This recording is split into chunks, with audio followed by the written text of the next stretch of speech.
हाँ हाँ ठीक है, कोई नहीं।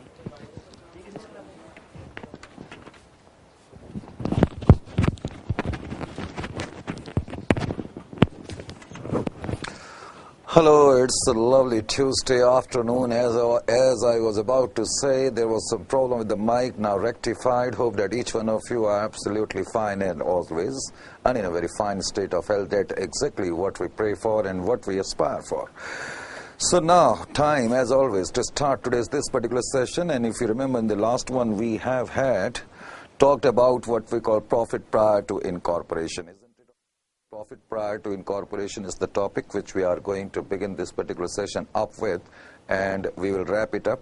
लेकिन उससे पहले कि बेटे हम आगे बढ़ें, पहले मैं ये पूछना चाहूंगा कि प्रॉफिट प्रायर टू इनकॉर्पोरेशन के आप लोगों ने अभी तक कितने क्वेश्चंस करे हैं। बेटे एक मिनट के लिए आप देखें, मैं एक सेकंड में पहले अपने नोट्स वगैरह निकाल लूं। हाँ, सारे होमवर्क करें कि नहीं करें? आपने होमवर्क कर लिए हैं कि नहीं? सारे क्वेश्चंस करें कि नहीं करें? फटाफट आंसर दें। लक्ष्मी नगर, लखनऊ, चंडीगढ़, मुरादाबाद। हाँ जी, प्रॉफिट प्रायर टू इनकॉर्पोरेशन मैंने तो निकाल लिए हैं। सब सारे क्वेश्चंस निकल गए। Very good, very very good.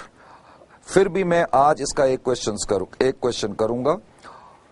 अब मुझे एक बात बताएं कि प्रॉफिट प्रायर टू इनकॉर्पोरेशन कि जो हमने होमवर्क तो दिए ही थे, और एडवांस क्वेश्चन में मैंने 3.1 लास्ट टाइम कराया था, और मुझे ऑनेस्टली आंसर दें कि 3.2, 3.3, 3.4 और 3.5 आप लोगों ने करा है या नहीं करा? सर हमने अभी तक तो नहीं करा है। नहीं करा है बाबा, करना चाहिए था ना। चलो कोई बात नहीं, अगर तुमने नहीं भी करा है तो कोई चिंता की बात नहीं है। ठीक है, आज हम एक नए चैप्टर से अब शुरुआत करेंगे, और फिर भी मैं जाते जाते एक question profit prior to incorporation का कराऊंगा। लखनऊ वाले कह रहे हैं कि हमने नहीं करा। लक्ष्मी नगर वाले कह रहे हैं, ईमानदारी से जब मैंने कहा आंसर बताने के लिए तो लखनऊ वाले कह रहे हैं हम नहीं करा पहले। हाँ जी, और लक्ष्मी नगर सेंटर से अभी तक रिप्लाई नहीं आई है कि आपने होमवर्क करा है या नहीं करा। चिंता ना करें, फिर भी हम इसका एक क्वेश्चन करेंगे, और हमारी हमेशा कोशिश रहती है कि जब हम आगे के चैप्टर में बढ़ेंगे तो पिछले का हम ट्रैक ना छोड़ें। तो बेटे अभी तक इस पर्टिकुलर सेशन में, बल्कि इस पर्टिकुलर कोर्स की जर्नी में, अभी तक हमने बोनस इश्यू करा है। बोनस इश्यू के बाद हमने रिडम्पशन ऑफ प्रेफरेंस शेयर का टॉपिक करा, फिर हमने प्रॉफिट प्रायर टू इनकॉर्पोरेशन का टॉपिक करा। इन टॉपिक्स को करने के बाद अब हम एक नए चैप्टर की तरफ शिफ्ट हो रहे हैं, करेक्ट? और ये जो नया चैप्टर है ये इतना इजी नहीं है, करेक्ट? ये आपने बहुत ध्यान से समझना है। ये आसान चैप्टर नहीं है, और एग्जामिनेशन के पॉइंट ऑफ व्यू से ये बेहद इंपॉर्टेंट चैप्टर है। क्या है? बहुत ज्यादा इंपॉर्टेंट चैप्टर है। सर इतना ज्यादा इंपॉर्टेंट चैप्टर? हाँ जी, ये चैप्टर हर मायने में बहुत इंपॉर्टेंट है। तो कौन से चैप्टर से हम शुरुआत करने जा रहे हैं? अब हम देखो यहां पर, इससे पहले कि मैं आगे बढ़ूं, एक बार मैं तुम्हें क्विकली रिकैप कर दूं ताकि तुम्हें समझने में भी आसानी हो और मुझे समझाने में भी आसानी हो। आपको याद है जब मैंने आपकी पहली क्लास ली थी तो मैंने आपको बताया था कि तुम्हारे कोर्स को मैंने 3 पार्ट्स में बांटा है, करेक्ट? हम अकाउंटिंग के कोर्स को 3 पार्ट्स में बांट सकते हैं। कौन कौन से पार्ट्स हैं? एक तो मैंने कहा था कि कंपनी अकाउंट्स का पार्ट है, कंपनी अकाउंट्स का पार्ट, कंपनी अकाउंट्स का पार्ट। कंपनी अकाउंट्स के पार्ट में जो आपके टॉपिक है, एक तो हमने बोनस इशू करा अभी तक, बोनस इशू। उसके बाद हमने रिडम्पशन ऑफ प्रेफरेंस शेयर कर लिया, redemption of preference share. Redemption of preference shares के बाद फिर मैंने प्रॉफिट प्रायर टू इनकॉर्पोरेशन का चैप्टर करा, जिसमें कि मैंने कुछ क्वेश्चन आपको होमवर्क दिए थे। अब पता नहीं आपने वो करे या नहीं, लेकिन हम फिर भी उसका एक एक क्वेश्चन करते रहेंगे। उसके बाद अब जो चैप्टर है, वैसे पहले तो अगला चैप्टर है कौन सा? अगला चैप्टर है मैनेजरियल रिम्यूनरेशन। क्या है बेटे? Managerial remuneration. Managerial remuneration. Managerial remuneration के बाद उसका भी अगला जो चैप्टर है वो कौन सा है? Preparation of financial statements. Preparation of financial statement. ये मैंने पहली क्लास जब ली थी, इंट्रोडक्टरी क्लास, उसमें भी मैंने बताया था प्रिपरेशन ऑफ फाइनेंशियल स्टेटमेंट्स। और उसके बाद एक चैप्टर है accounting for taxes. Accounting for taxes. अब ये अकाउंटिंग फॉर टैक्सेस जो है, दरअसल ये अकाउंटिंग स्टैंडर्ड AS 22 से डील करता हुआ चैप्टर है। कंपनी अकाउंट्स का जहां तक पोर्शन है वो उसमें आपके ये टॉपिक्स है, करेक्ट। अब इन टॉपिक्स में से हमने ये 3 टॉपिक कर लिए, करेक्ट। उसके बाद फिर जो दूसरा पार्ट मैंने आपको शुरू में बताया था, और मैं क्यों रिपीट कर रहा हूं मैं अभी बताऊंगा, फाइनेंशियल अकाउंट्स। किसी ने अगर पहले नहीं लिखा है तो वो अभी लिख सकता है फाइनेंशियल अकाउंट्स। दूसरा पार्ट है आपका फाइनेंशियल अकाउंट्स का। फाइनेंशियल अकाउंट्स में को मैं रेड पेन से क्यों लिख रहा हूं, क्योंकि इसमें कई हैवी टॉपिक्स हैं। ये तो छोटे छोटे टॉपिक्स हैं, ऑनेस्टली स्पीकिंग। आपके कंपनी अकाउंट्स का जो हिस्सा है वो थोड़ा कंपैरेटिवली कम है, both in terms of length and in terms of breadth. और जो फाइनेंशियल अकाउंट के टॉपिक है वो हॉट टॉपिक है। उसमें कौन कौन से टॉपिक मैंने आपको बताए थे, अगर आपको याद हो तो एक तो इन्वेस्टमेंट अकाउंट, याद आया, इन्वेस्टमेंट है, इंश्योरेंस है, इंश्योरेंस। उसके बाद फिर ये बड़े इंपॉर्टेंट लॉन्ग टॉपिक है, इंश्योरेंस है। फिर इसके बाद इसमें है आपका hire purchase, hire purchase transactions, hire purchase transactions, hire purchase transactions. फिर आप इसमें क्या पढ़ेंगे, ब्रांच अकाउंट, ब्रांच अकाउंट्स। फिर ये बहुत ही लॉन्ग चैप्टर है, branch accounts. Departmental company account के जो चैप्टर हैं उनमें तो फिनिश होने में टाइम नहीं लगता है, लेकिन जो फाइनेंशियल अकाउंट्स के चैप्टर हैं ये सब हैवी चैप्टर हैं, लॉन्ग चैप्टर है। डिपार्टमेंटल अकाउंट, डिपार्टमेंटल अकाउंट्स के बाद सिंगल एंट्री सिस्टम। क्या है बेटे, single entry system, single entry system. और फिर है आपका पार्टनरशिप। ये आपका फाइनेंशियल अकाउंट का पार्ट है। और फिर मैंने आपको बताया था कि आपका जो तीसरा सेक्शन है उसका ताल्लुक अकाउंटिंग स्टैंडर्ड से है, याद आया, अकाउंटिंग स्टैंडर्ड्स।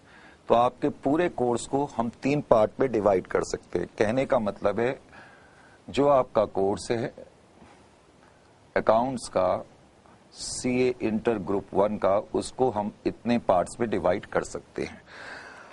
अब आज मैं कौन सा चैप्टर स्टार्ट करूंगा, पहले तो रीजन क्या है कि मैं ये चैप्टर अभी क्यों नहीं स्टार्ट कर सकता। मैं चाहते हुए भी इनको अभी स्टार्ट नहीं कर सकता। अगर मैं कोशिश भी करूं अभी इसको, तो मैं किसी कारण से इसलिए नहीं कर सकता क्योंकि इन चैप्टर में थोड़ा सा रिवीजन हुई है। रिवीजन हमने नहीं, ICI की रिवीजन है। तो इस रिवीजन की पूरी स्कीम पहले हमारे सामने आ जाए, उसके बाद ही फिर हम इस चैप्टर को, इन चैप्टर्स को करेंगे, करेक्ट, ताकि ICI के मुताबिक हम चलें। तो मेन रीजन ये है कि अभी हम इन 3 चैप्टर को ब्रेक करके अब इस पर्टिकुलर पार्ट में शिफ्ट हो रहे हैं। पहले तो रीजन बताना बहुत जरूरी होता है। आइए जी, इस पार्ट में जो हम स्टार्ट करेंगे वो किससे करेंगे, इन्वेस्टमेंट से करेंगे, ठीक है।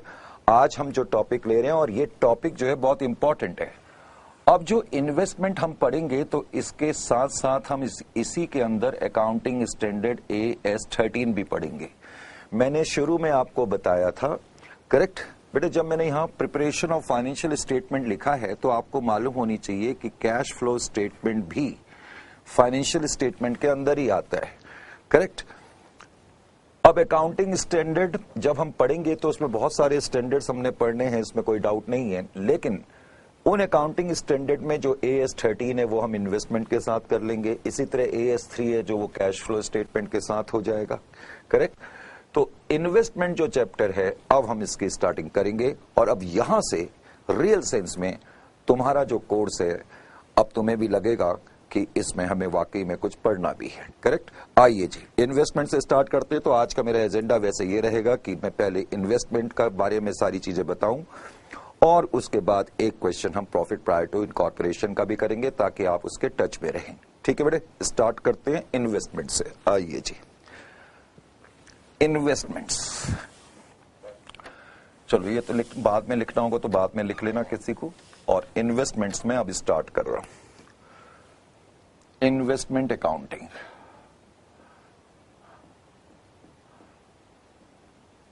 अकाउंटिंग फॉर इन्वेस्टमेंट या इन्वेस्टमेंट अकाउंटिंग। तो इन्वेस्टमेंट के अंदर हमने दो चीजें करनी है, जैसा कि मैंने आपको अभी अभी बताया। इसके अंदर मैं अकाउंटिंग स्टैंडर्ड AS 13 भी करूंगा और इसी के अंदर हम अकाउंटिंग फॉर इन्वेस्टमेंट्स भी करेंगे। अकाउंटिंग फॉर इन्वेस्टमेंट्स, पहले तो ये बात क्लियर रहनी चाहिए कि किसी चैप्टर में हम क्या कर रहे हैं। अकाउंटिंग फॉर इन्वेस्टमेंट्स, तो इन्वेस्टमेंट के अंदर हमने ये चीजें करनी है। ये इजी चैप्टर नहीं है, ये टफ चैप्टर हो सकता है, तो इसलिए अभी से इसको ध्यान में रखना है। आइए जी, सबसे पहले तो मैं आपसे एक बहुत ही सिंपल सा क्वेश्चन पूछने की हिमाकत कर रहा हूं, जो करनी तो नहीं चाहिए लेकिन कर लेता हूं। क्या बेटे मतलब समझते हैं आप लोग इन्वेस्टमेंट से? अगर मैं आपसे कहूं इन्वेस्टमेंट क्या होती है, हाँ बताओ जरा आप इन्वेस्टमेंट क्या होती है। जरा मैं पेन चेक कर रहा हूं, तब तक आप सोचो क्या होती है इन्वेस्टमेंट्स और कोशिश करो उसका आंसर फटाफट देने की। हाँ जी, फटाफट बताएं कि इन्वेस्टमेंट्स क्या होती है। कुछ सोचा? नहीं सोचा? अच्छा मुझे एक बात बताओ, तुमने किसी कंपनी की बैलेंस शीट पे इन्वेस्टमेंट्स लिखा हुआ कई बार देखा है या नहीं देखा है? हाँ सर देखा है।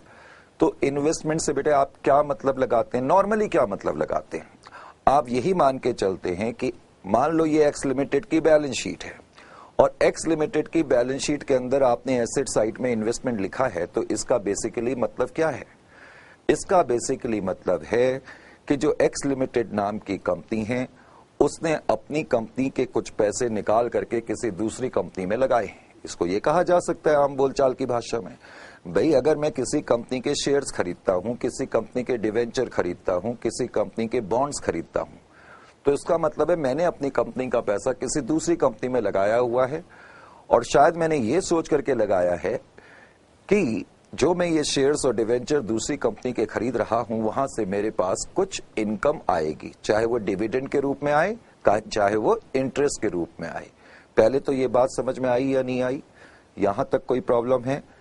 तो इन्वेस्टमेंट का सिंपल से सिंपल वर्ड्स में मतलब हम यूं कह सकते हैं कि इन्वेस्टमेंट जो किसी कंपनी की होती है, करेक्ट, इन्वेस्टमेंट जो किसी कंपनी की होती है, इसका मतलब है हम इन्वेस्टमेंट किसी कंपनी में, जैसे मैंने किसी दूसरी कंपनी के शेयर्स और डिवेंचर खरीदे। यहां देखें, सपोज ये किसी कंपनी की बैलेंस शीट है एक्स लिमिटेड की, उसकी एसेट साइड में इन्वेस्टमेंट्स लिखा है। पहले तो इसका मतलब नॉर्मली तुम लोग क्या लगाते हो? नॉर्मली कोई भी जब किसी कंपनी में वर्ड इन्वेस्टमेंट पड़ता है तो उसका मतलब यही होता है कि हमने पैसा किसी दूसरी कंपनी में लगाया है। हमारी कंपनी ने किसी दूसरी कंपनी के शेयर्स खरीदे हैं, बॉन्ड्स खरीदे हैं, डिवेंचर्स खरीदे हैं और इन आशाओं में खरीदे हैं कि ये जो हमने पैसा लगाया है ये हमें कुछ रिटर्न देगा। इसीलिए एक कंपनी किसी दूसरी कंपनी के शेयर्स वगैरह खरीदती है, या हम लोग किसी दूसरी कंपनी, या हम लोग कहीं इन्वेस्टमेंट करते हैं तो क्यों करते हैं? क्या हम इन्वेस्टमेंट किसी दूसरी जगह इसलिए करते हैं कि हम लॉस कमाएं? नहीं, हम इन्वेस्टमेंट करते हैं इस आशा में कि जो हमारा पैसा है वो बढ़ेगा, एप्रिशिएट होगा। तो सिंपल से सिंपल वर्ड्स में इन्वेस्टमेंट का मतलब है कि बिजनेस के वो फंड्स जो हमने किसी दूसरी कंपनी में, दूसरी कंपनी के शेयर्स में, बॉन्ड्स में, डिवेंचर्स में लगाए हुए हैं और इन आशाओं में लगाए हैं कि उस पैसे से हमें कुछ रिटर्न मिलेगा। समझ में आया? पहले तो इन्वेस्टमेंट का मतलब क्या है? किसी एंटिटी के द्वारा अपने फंड्स का किसी ऐसी जगह पर यूटिलाइजेशन, इस होप में, इस आशा में, इस उम्मीद में कि उस पैसे से हमें कुछ रिटर्न मिलेगा। पहले तो ये बात क्लियर होनी चाहिए। यहां तक अगर आपको ठीक है तो आइए जी थोड़ा सा हम इसको साथ साथ लिखते हुए समझने की कोशिश करेंगे। ठीक है, साथ साथ लिखना भी शुरू करें। पहले हम AS 13 को एक्सप्लेन कर रहे हैं। हम पहले पार्ट ए में AS 13 लेंगे और बाद में फिर हम अकाउंटिंग एस्पेक्ट्स को समझने की कोशिश करेंगे। ठीक है, तो इसका मतलब है पहले मैं AS 13 की चर्चा कर रहा हूं। AS 13, आइए जी लिखें। AS 13 deals with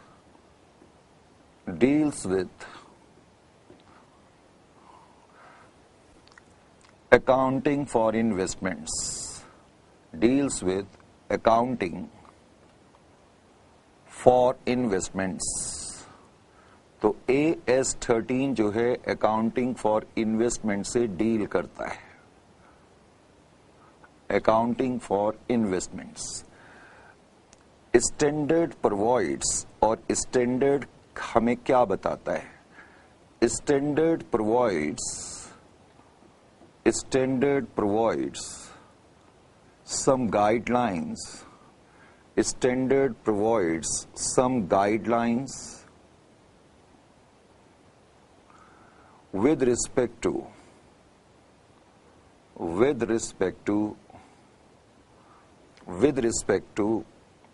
valuation, measurement and presentation of investments,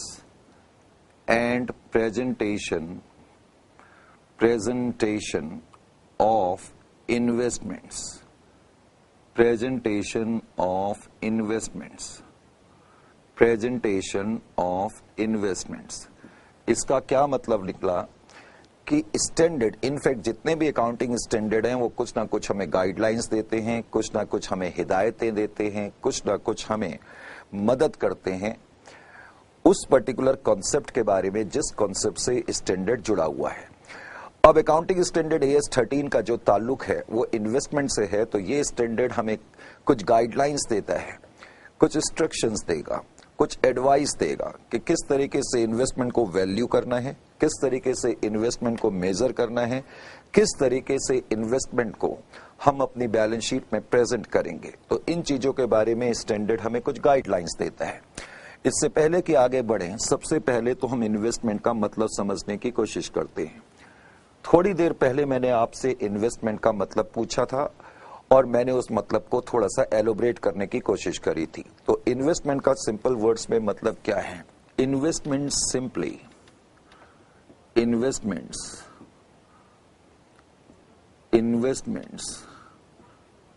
simply signifies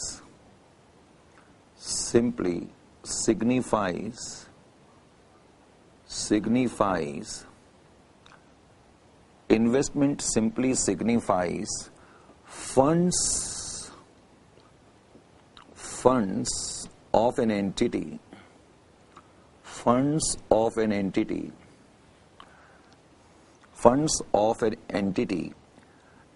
invested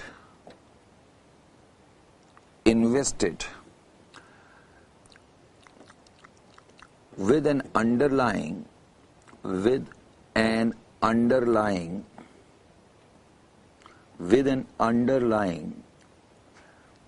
intention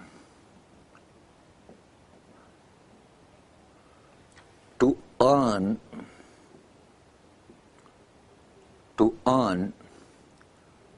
something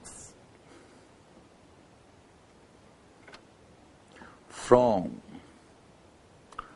such invested funds, such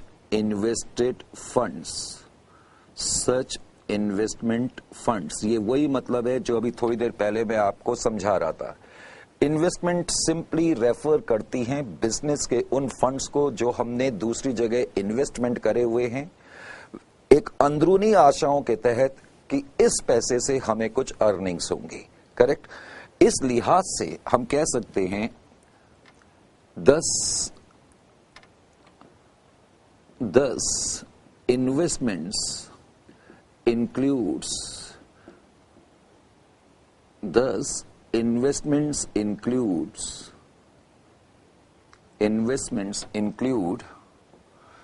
investments in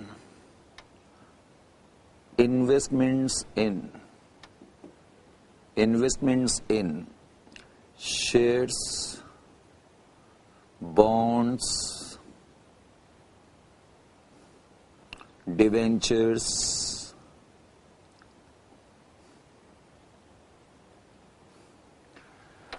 अब जब भी हम वर्ड इन्वेस्टमेंट कहते हैं तो 99% एक कॉमर्स स्टूडेंट के दिमाग में यही बात आती है कि इन्वेस्टमेंट का ताल्लुक सिर्फ और सिर्फ शेयर से है और बॉन्ड से है, दरअसल या डिवेंचर से है। सिर्फ ऐसा ही नहीं है। जो टर्म इन्वेस्टमेंट है वो बड़ी वाइड है और एक एंटिटी कहीं भी पैसा इन्वेस्ट कर सकती है अर्निंग्स के लिए। फॉर एग्जांपल हम देखेंगे कि इन्वेस्टमेंट सिर्फ शेयर्स, बॉन्ड्स और डिवेंचर्स में ही नहीं होती, बल्कि इसमें और भी चीजें शामिल होती हैं। Investments include investment in share, bonds, debentures and investments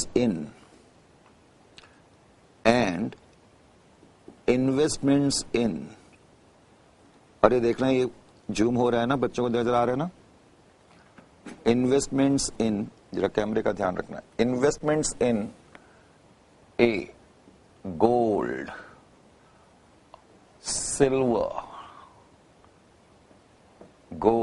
silver, Boolean,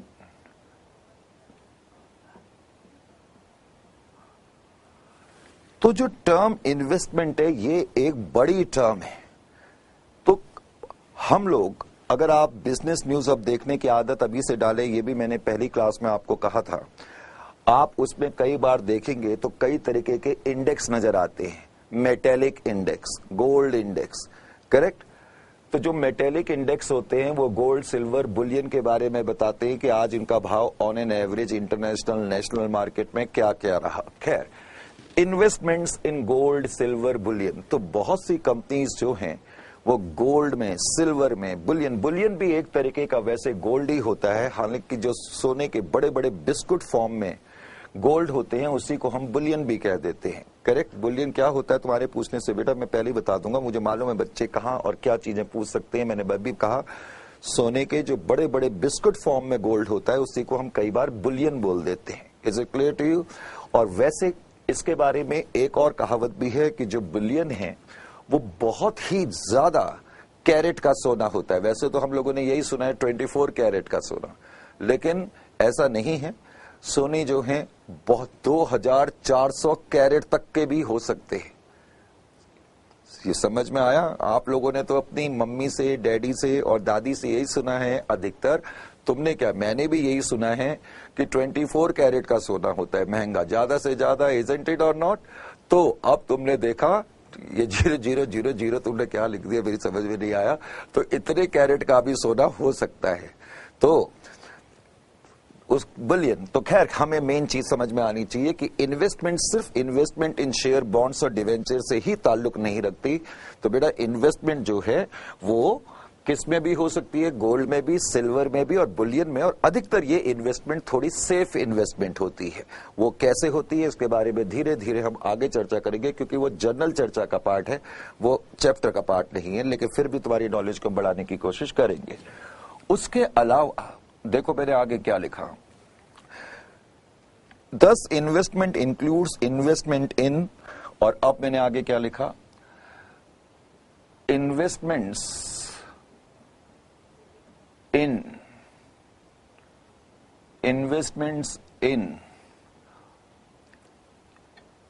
property. Sir ऐसी भी इन्वेस्टमेंट्स होती है? बिल्कुल होती हैं। सपोज किसी कंपनी ने एक प्लॉट ऑफ लैंड खरीदा, करेक्ट, और इंटेंशन ये है कि हम इस प्लॉट ऑफ लैंड को अपने बिजनेस में यूज नहीं करेंगे, बल्कि हम इसको कुछ टाइम के बाद बेच देंगे। तो उसको हम क्या कहेंगे, investment in property. Is it clear to you और नॉट? फॉर एग्जाम्पल मैं इसमें लिख देता हूं ताकि आपको याद रहे। इन्वेस्टमेंट इन प्रॉपर्टी का मतलब फॉर एग्जाम्पल, या ब्रैकेट में लिख देते हैं, फॉर एग्जाम्पल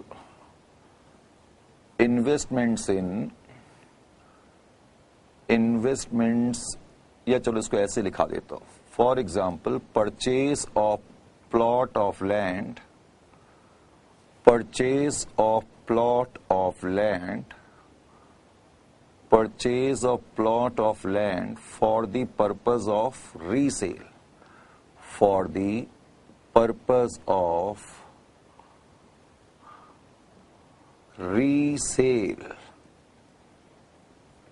मैंने एक प्लॉट ऑफ लैंड खरीदी, लेकिन इंटेंशन मेरे को उसका अपने बिजनेस में यूज करने का नहीं है, मेरा इंटेंशन उसको बेचने का है कुछ टाइम के बाद, तो बेटा उसको क्या मानेंगे, उसको इन्वेस्टमेंट प्रॉपर्टी मानेंगे। Is it clear to you?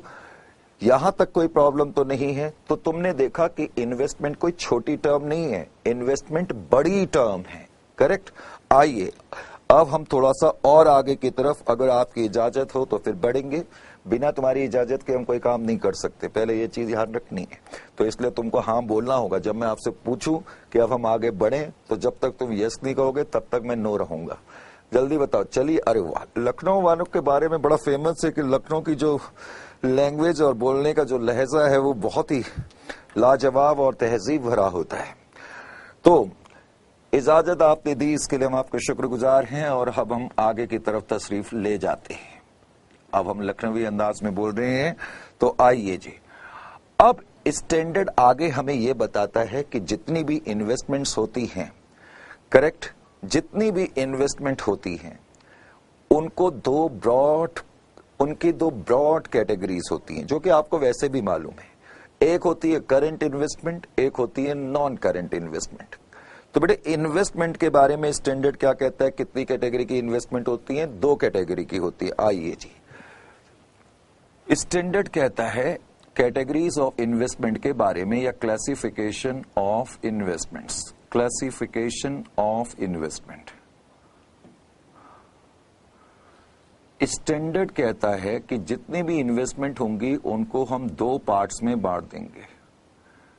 कौन कौन से पार्ट्स में बांट देंगे? ये स्टैंडर्ड कहता है कि इन्वेस्टमेंट को दो हिस्सों में बांट दिया जाएगा। एक तो हिस्सा होगा जिसको हम बोलेंगे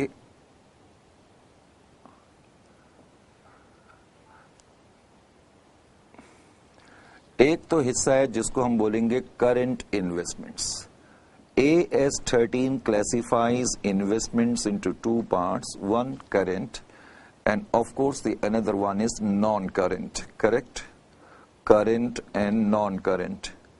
So as far as classification of investment is concerned, as I said, AS13 categorizes the investment, बिल्कुल, एक तो करंट एंड नॉन करंट। जब बेटे मैं करंट वर्ड बोलूंगा तो करंट को हम लोग टेम्परेरी इन्वेस्टमेंट्स भी कहते हैं। क्या कहते हैं? Temporary investments. टेम्परेरी इन्वेस्टमेंट, और कई बच्चे तो इसको शॉर्ट टर्म भी कहने के आदी हैं। अब बिकॉज तुम लोग कहने के आदी हो तो मैं तुम्हारे अगेंस्ट तो जा नहीं सकता, तो शॉर्ट टर्म इन्वेस्टमेंट्स, पर अधिकतर हम वर्ड करंट यूज करेंगे। और इसी तरह से नॉन करंट इन्वेस्टमेंट के बारे में, एक तो इसको परमानेंट इन्वेस्टमेंट्स भी कहा जाता है बेटे, लेकिन परमानेंट का वैसे तो तुम्हें मीनिंग मालूम है, हमेशा, लेकिन यहां परमानेंट का मतलब हमेशा से नहीं है, यहां परमानेंट का मतलब है लंबे टाइम के लिए, करेक्ट। तो एक तो टेम्परेरी इन्वेस्टमेंट है, एक लंबे टाइम के लिए इन्वेस्टमेंट होती है नॉन करंट। और नॉन करंट को, जैसा कि तुम लोगों की आदत है, लॉन्ग टर्म भी तुम लोग कहते हो, और बिकॉज तुम कहते हो तो मुझे ये लिखना पड़ेगा, ये मैं मान चुका हूं, लॉन्ग टर्म इन्वेस्टमेंट्स, करेक्ट। तो जहां तक इन्वेस्टमेंट की कैटेगरी है, तो स्टैंडर्ड इन्वेस्टमेंट को दो हिस्सों में बांटता है, एक करंट और दूसरी नॉन करंट इन्वेस्टमेंट। जाहिर है कि अब आप और हम ये बात जानने के लिए भी उत्सुक हैं कि जो लॉन्ग टर्म और शॉर्ट टर्म क्या है, और वो हमें पता भी है। करंट इन्वेस्टमेंट वो इन्वेस्टमेंट होती है जिस तारीख को मैंने खरीदा, अगर उस तारीख से अगले 12 महीने के अंदर अंदर मैं उसको बेचने की इंटेंशन रखता हूं। समझ में आया? ऐसी इन्वेस्टमेंट जो हमने खरीदी है इस पर्पस के लिए कि हम उसको 12 महीने के अंतराल के अंदर अंदर बेच देंगे, तो वो करंट इन्वेस्टमेंट होती है। और ऐसी इन्वेस्टमेंट जब हम ये सोच करके करते हैं कि इसको हमने लंबे टाइम तक अपने पास रखना है तो उसको हम नॉन करेंट इन्वेस्टमेंट कहते हैं। अब बिकॉज ये स्टैंडर्ड है तो थोड़ा उसके लिए पता तो हमें है लेकिन लिखना पड़ता है तो थोड़ी फॉर्मेलिटी हमें करनी पड़ती है, तो मैं लिख देता हूं फॉर्मेलिटी भी कई बार बेटे करनी पड़ती है, क्या करें। तो current investments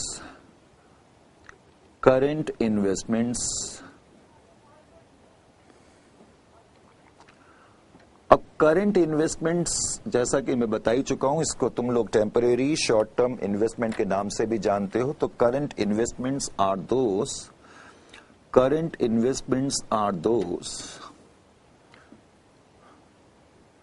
which are held by an enterprise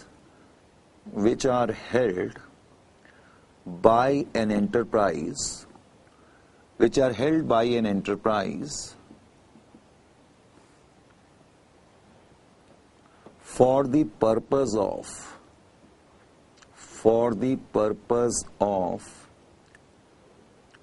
the purpose of sale within 12 months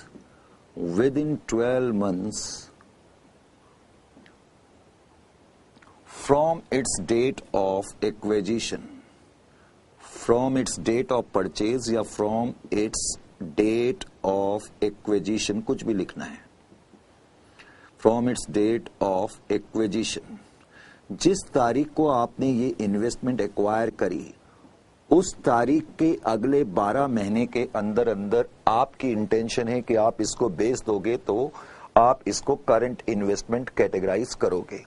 और स्टैंडर्ड नॉन करंट इन्वेस्टमेंट को कैसे कैटेगराइज करता है बेटा, ये स्टैंडर्ड करता है, मैं नहीं कर रहा। स्टैंडर्ड कहता है नॉन करंट इन्वेस्टमेंट को, पता है क्या कहता है, चलो मेरे को लिखाने दो फिर बताता हूं। स्टैंडर्ड नॉन करंट इन्वेस्टमेंट को केवल और केवल 2-3 अल्फाजों में बयां करता है। क्या करता है? स्टैंडर्ड कहता है कि कोई भी इन्वेस्टमेंट जो करंट नहीं है वो नॉन करंट है। बहुत ही सिंपल तरीका, कोई मुश्किल ही नहीं है। स्टैंडर्ड ने तो 2 मिनट में अपनी कहानी पेश कर दी। कहता है investments other than non current investments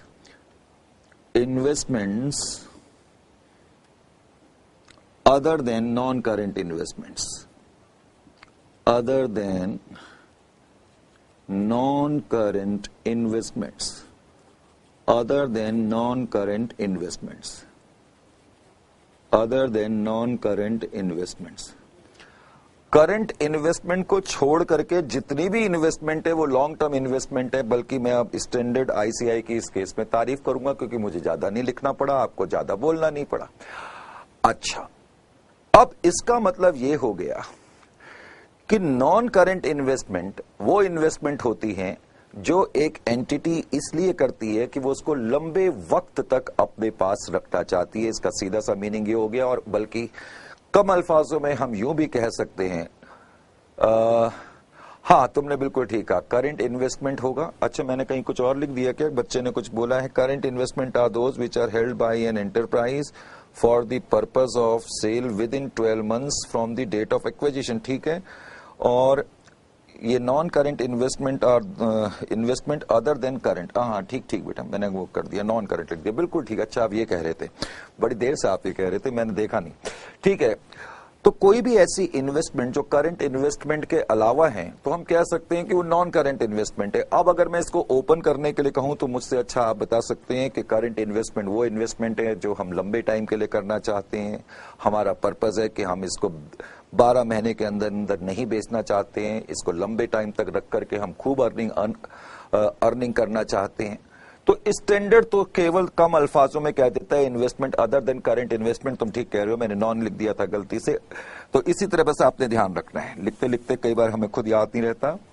आइए जी, अब मेन पर्पस आता है इन्वेस्टमेंट के बारे में स्टैंडर्ड का एक व्यू पॉइंट, वो क्या? आइए जी, अब हम कहेंगे रिकॉर्डिंग ऑफ इन्वेस्टमेंट। क्या कहेंगे बेटा? जिसके लिए हम ये स्टैंडर्ड पढ़ रहे हैं, रिकॉर्डिंग ऑफ इन्वेस्टमेंट्स। ये बड़ा ही अहम पहलू है, रिकॉर्डिंग ऑफ इन्वेस्टमेंट्स। अब इन्वेस्टमेंट की रिकॉर्डिंग कैसे करी जाती है? रिकॉर्डिंग का मतलब हम बुक्स में इन्वेस्टमेंट को किस तरीके से दिखाएंगे। इससे पहले कि मैं आगे बढ़ूं, अब एक पॉइंट का आपने ध्यान रखना है। ये पॉइंट अभी से बेटा और भूलना नहीं है, इसका बड़ा ध्यान रखना है, क्योंकि होता क्या है कि कई बार छोटी छोटी चीजों पे इससे पहले के लेवल पे हमारा ध्यान नहीं जा पाता, और बल्कि उसको यूं कहना चाहिए कि हमारा ध्यान उस तरफ खींचा नहीं जाता है, तो फिर प्रॉब्लम आती है। तो इसलिए वो प्रॉब्लम हम तुम्हें नहीं आने देंगे, ये तो हमारा तुमसे वादा है ही। रिकॉर्डिंग ऑफ इन्वेस्टमेंट के बारे में स्टैंडर्ड क्या कहता है, ये समझने से पहले आपको ये समझना होगा कि जितनी भी अकाउंट्स में रिकॉर्डिंग होती है वो दो तरीके की होती है। कितने तरीके की रिकॉर्डिंग होती है? दो तरीके की रिकॉर्डिंग होती, दो नहीं, कई तुम लोग सोचो 2 to 4 हो गया। दो तरह की रिकॉर्डिंग होती है, करेक्ट। एक तो होती है इनिशियल रिकॉर्डिंग। क्या रिकॉर्डिंग? INITIAL। एक होती है इनिशियल रिकॉर्डिंग और एक होती है फाइनल रिकॉर्डिंग। क्या होती है? Final recording. इनिशियल रिकॉर्डिंग का मतलब है जिस दिन मैंने ट्रांजैक्शन करी, on the date of transaction. पहले तो इनिशियल रिकॉर्डिंग का मतलब है शुरुआती रिकॉर्डिंग, और इनिशियल का मतलब ही होता है शुरुआती, लेकिन यहां पर इनिशियल का मतलब है जिस दिन मैंने ट्रांजैक्शन करी, on the date of transaction. Simplicity के लिए इसको लिख लो, on the date of transaction, on the date of transaction.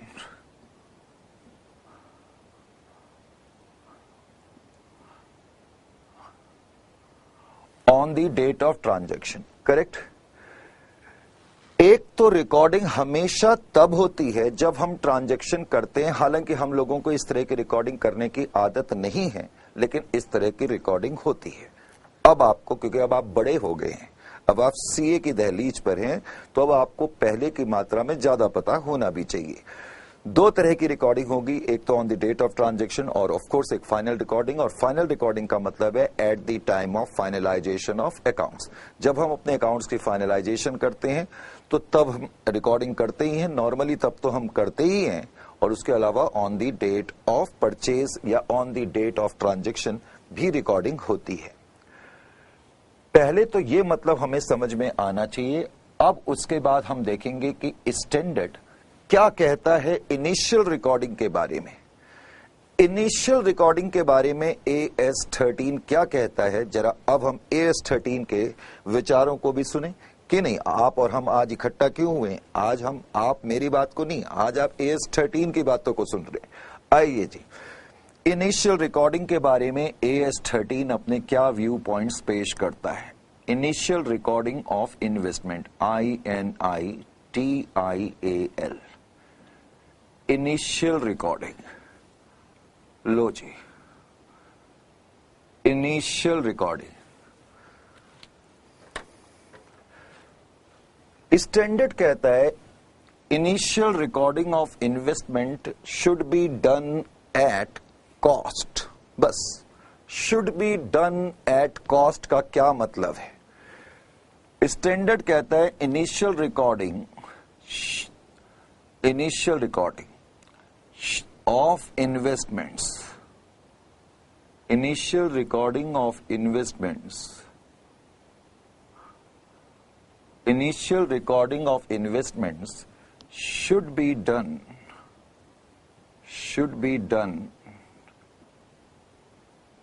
at cost। अब ये वर्ड कॉस्ट, इसका मतलब क्या है? अब जरा यहां से समझना, यहां बहुत, हाँ, एक तो तुमने जो वर्ड कहा वो तो बिल्कुल ठीक है, लेकिन बेटे यहां अभी हिस्टोरिक कॉस्ट नहीं आ सकता, क्योंकि अभी मैं इसको परचेज कर रहा हूं। ठीक है, पहले इसका मीनिंग आप हम समझते हैं। आइए जी, मान लेते हैं कि मिस्टर इन्वेस्टर नाम का कोई आदमी, ये अभी तुमने लिखना नहीं, ये चीज नहीं लिखनी है। मिस्टर इन्वेस्टर नाम का कोई आदमी है, करेक्ट। ये मिस्टर इन्वेस्टर है। ओहो, ये क्या बन गया? ये तो, ये मिस्टर इन्वेस्टर नाम का कोई आदमी है, करेक्ट। मिस्टर इन्वेस्टर, नाम ही उसका इन्वेस्टर है, तो काम भी उसका इन्वेस्टर जैसा ही है। वो खूब इधर उधर अपने फंड्स इन्वेस्ट करता रहता है, करेक्ट। कभी किसी कंपनी के शेयर खरीद लेगा, कभी किसी कंपनी के शेयर, कभी किसी कंपनी के शेयर। कई लोग होते हैं ऐसे, और वो उसमें कोई बुराई नहीं है। अगर आप बहुत ही अक्लमंदी से इन्वेस्टमेंट करते हैं तो आप अच्छा पैसा कमा भी सकते हैं। नाम ही इसका इन्वेस्टर है। अब ये क्या करता है, ध्यान से सुने पहले। अब मैं क्या कह रहा हूं इस बात को तो बहुत ही अच्छी तरह समझ लो, नहीं तो फिर कंफ्यूजन जो आती है वो तभी आती है जब हमें किसी बात का सही मीनिंग मालूम नहीं होता। मिस्टर इन्वेस्टर ने, मैंने आपको एक सेंटेंस दिया, मिस्टर इन्वेस्टर ने 10,000 शेयर परचेज करे, 10,000 शेयर परचेज करे of ₹10 of X limited at ₹12 per share. लो जी, मैंने तुमसे कहा मिस्टर इन्वेस्टर नाम के इस आदमी ने एक्स लिमिटेड नाम की कंपनी के शेयर खरीदे। पहले तो मुझे आप इस सेंटेंस का पूरा मतलब बताओ। अब मेरी बात को ध्यान से समझना। मिस्टर इन्वेस्टर ने, ये इन्वेस्टर है, ही इज इन्वेस्टर, इसने एक्स लिमिटेड नाम की कंपनी के शेयर खरीदे। तो क्या मिस्टर इन्वेस्टर कंपनी के दरवाजे पर गया और कहा जी मुझे शेयर खरीदने, शेयर दे दो? क्या उसने ऐसे शेयर खरीदे? बताओ। मेरा क्वेश्चन बेटा आपसे ये है, अगर मुझे किसी कंपनी के शेयर खरीदने हैं तो क्या मैं ऐसे जाऊंगा कंपनी के हेडक्वार्टर में, दरवाजा खटखटाऊंगा, कॉल बेल दबाऊंगा, बोलूंगा जी मुझे ये लो अपने पैसे पकड़ो, शेयर दे दो? ना ना ना, हम इस तरीके से शेयर नहीं खरीदते हैं। ये तो आपको मुझसे ज्यादा अच्छी तरह मालूम है। बिल्कुल ठीक कहा। अगर मुझे किसी कंपनी के शेयर खरीदने हैं, अब जरा ध्यान से देखो, मैं दो तरीके से शेयर खरीद सकूंगा।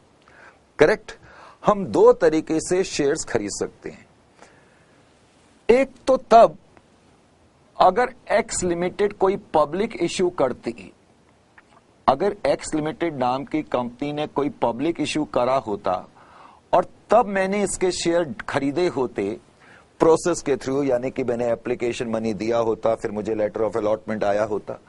तो एक तो तरीका यह है कि मैं डायरेक्टली कंपनी से शेयर खरीदूं, और एक तरीका यह है कि मैं एक्स लिमिटेड के शेयर, जैसे कि तुमने कहा, मार्केट से खरीदूं।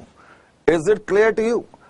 अगर मैं ये शेयर किसी कंपनी से डायरेक्टली खरीदता हूं, लेकिन मैं तब खरीद सकता हूं जब कोई कंपनी पब्लिक इश्यू करेगी।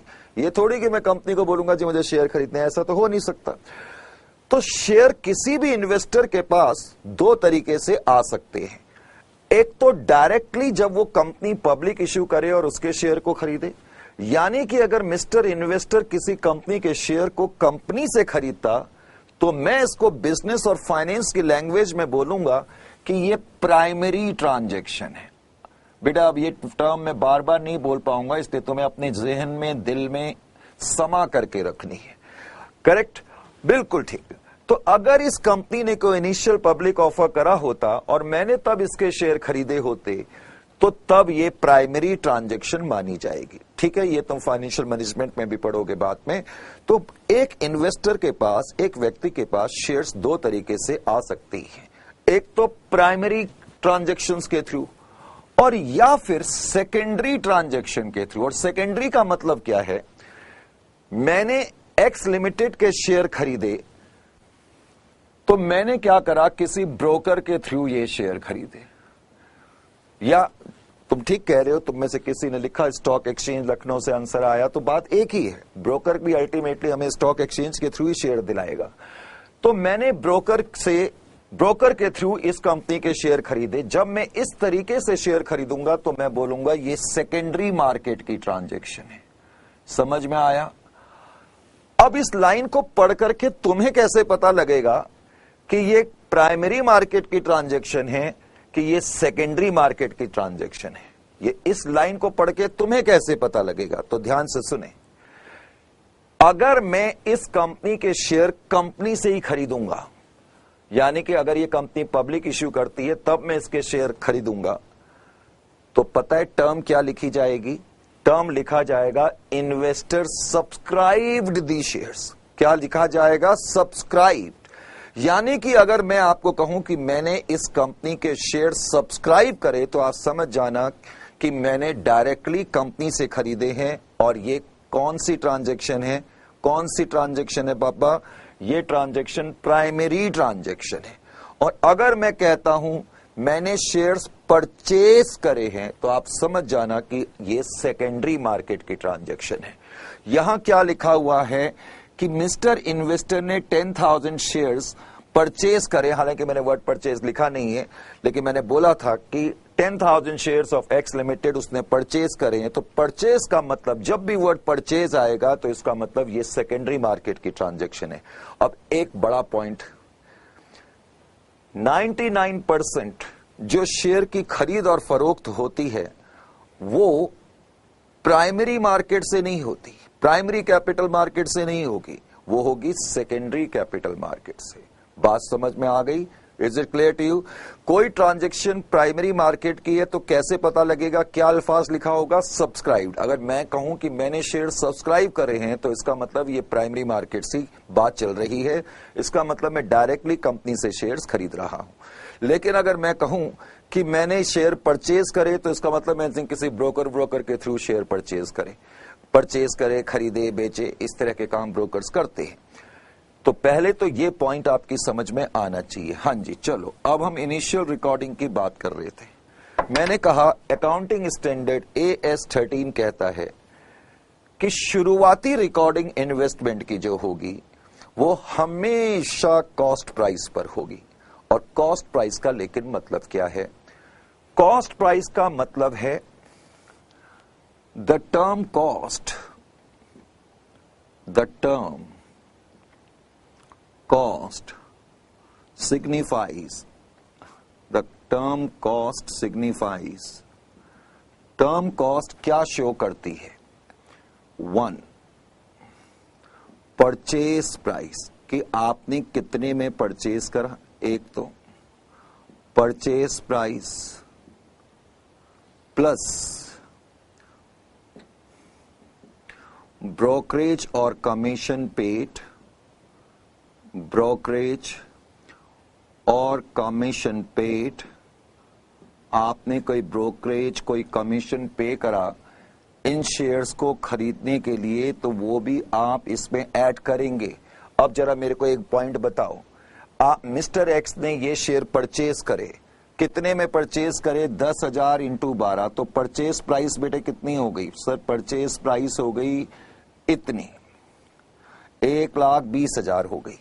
Is it clear to you? Share कितने का है? 10 रुपए का, लेकिन आपने 12 रुपए के हिसाब से खरीदा, ये तो परचेज प्राइस है, correct? This is face value, this is purchase price. अब मुझे एक बात बताओ, जल्दी से बात बताओ, मुझे ये बात बताओ कि मैं कहूं कि आपने ये शेयर खरीदे, ऑफ कोर्स ये सेकेंडरी मार्केट की ट्रांजैक्शन है, और आपने किसी ब्रोकर के थ्रू ये शेयर्स खरीदे, आपने ब्रोकर को लेट अस से 2% कमीशन दिया, तो कमीशन में किस पे कंप्यूट करूंगा? क्या मैं कमीशन 10,000 इंटू 10 पे कंप्यूट करूंगा, या मैं कमीशन 10,000 इंटू 12 के हिसाब से कंप्यूट करूंगा? बाबा फटाफट आंसर दो, फटाफट आंसर चाहिए ये वाला। तो हाँ, जल्दी से बताओ, क्या कि कमीशन मैं किस पे कंप्यूट करूंगा? क्या मैं 10,000 इंटू 10 1,00,000 पे कंप्यूट करूंगा, या मैं 10,000 इंटू 12 पे कंप्यूट करूंगा? देखें, लक्ष्मी नगर पहले देता है, लखनऊ चंडीगढ़ वाले तो नजर ही नहीं आते हैं दूर दूर तक, मुरादाबाद का कोई अता पता नहीं है, कभी सेस पे लॉग इन नहीं होने की कसम खा के रखी है। हाँ जल्दी बताओ, एक आंसर आया है 10,000 इंटू 10 पे करेंगे, और भाई लक्ष्मी नगर वाले सेस पे नहीं है क्या आज? जरा पता करो। और या फिर 10,000 इंटू 12। अब बेटे होता क्या है कि एग्जामिनेशन में कई बार ये छोटे छोटे, जो मैं कहता रहता हूं ना, छोटे छोटे पॉइंट, वो यही पॉइंट होते हैं, हमें अंदर से पता भी है, लेकिन अचानक पे कई बार कंफ्यूजन हो जाती है, यार समझ में नहीं आ रहा कि इसको इस पे कंप्यूट करें कि इसको इस पे कंप्यूट करें, कई बार तो दिमाग ही नहीं चलता है। तो मैं आपको याद रखने का एक बड़ा सिंपल सा तरीका बताता हूं, बता दूं? सिंपल सा, कि कभी आपको जिंदगी में कभी याद ही नहीं रखना पड़ेगा। बता दूं? पक्का बताऊं? हाँ या ना? जल्दी बताओ पहले। चलो तुमने कहा बता दो, नहीं तो मैं बताने के मूड में नहीं था। चलो लाइए जी, कभी कभी जब इस तरह की कंफ्यूजन हो जाए तो क्या करना होगा, ध्यान से सुने। आइए जी, एक बार मैं नैनीताल घूमने के लिए गया। सर ये आप अपनी कहानी बताने लग गए, आप तो क्वेश्चन का आंसर बता रहे थे। अरे यार बेटा तुम सुनो तो सही। नैनीताल मैं घूमने के लिए चला गया, तुम्हारी क्वेश्चन का आंसर दूंगा। अब आंसर देने के लिए थोड़ा घुमाना फिराना भी तो पड़ेगा, नहीं पड़ेगा तुम लोगों को? हाँ, तो एक बार मैं नैनीताल चला गया घूमने के लिए, और जिस टाइम पर मैं गया उस समय नैनीताल की कुछ बात और थी। सर अकेले अकेले, हाँ उस समय पे मेरी शादी वादी भी नहीं हुई थी, हालांकि उसके बाद भी मैं गया हूं, लेकिन रियल सेंस में घूमना तो शादी से पहले ही होता है ना बेटा। तो नैनीताल में घूमने के लिए चला गया। अब वहां मुझे एक बहुत ही खूबसूरत कॉटेज नजर आई। आहा क्या बढ़िया सी कॉटेज है, ये देखो। सर ये तो आपने अजीब सी ड्राइंग बनाई। अरे यार इतनी बढ़िया ड्राइंग है, मुझे तो ऐसे ही मकान पसंद है, इससे बढ़िया तो मेरे को कोई लगता ही नहीं। ये दिल्ली की भी कोई लाइफ है? कोई लाइफ नहीं।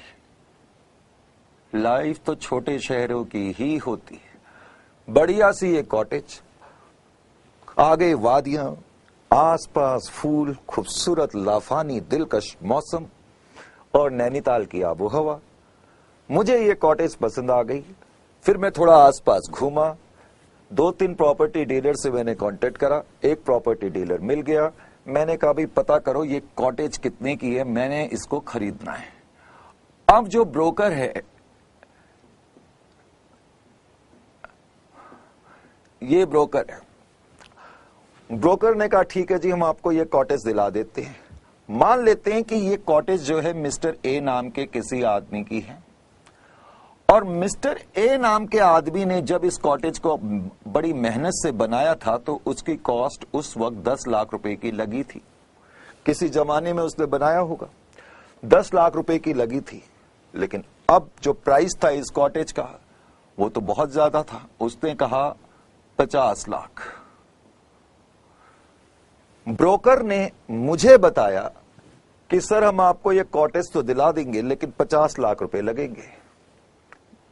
और मैंने कुछ पल सोचा, अब वो कॉटेज इतनी खूबसूरत जगह पर थी, इतनी मुस्तकम और स्ट्रॉन्ग जगह पर थी जहां से नैनीताल का पूरा खूबसूरत और हसीन व्यू नजर आ रहा था। तो मैंने सोचा ये कॉटेज तो आज ले ही लो, देखी जाएगी। मैं कहा चाहे मुझे लोन लेना पड़े, कुछ लेना पड़े। मैंने कहा लाओ जी प्रॉपर्टी डीलर को मेरी बात कराओ। लो जी, सौदा भी हो गया, कॉटेज भी मैंने ले ली। अब क्वेश्चन मुझसे मेरा आपसे ये है, ब्रोकर, मान लेते हैं कि मैंने ब्रोकर को कहा था कि मैं आपको 2% आपकी सर्विसेज के लिए कमीशन दूंगा।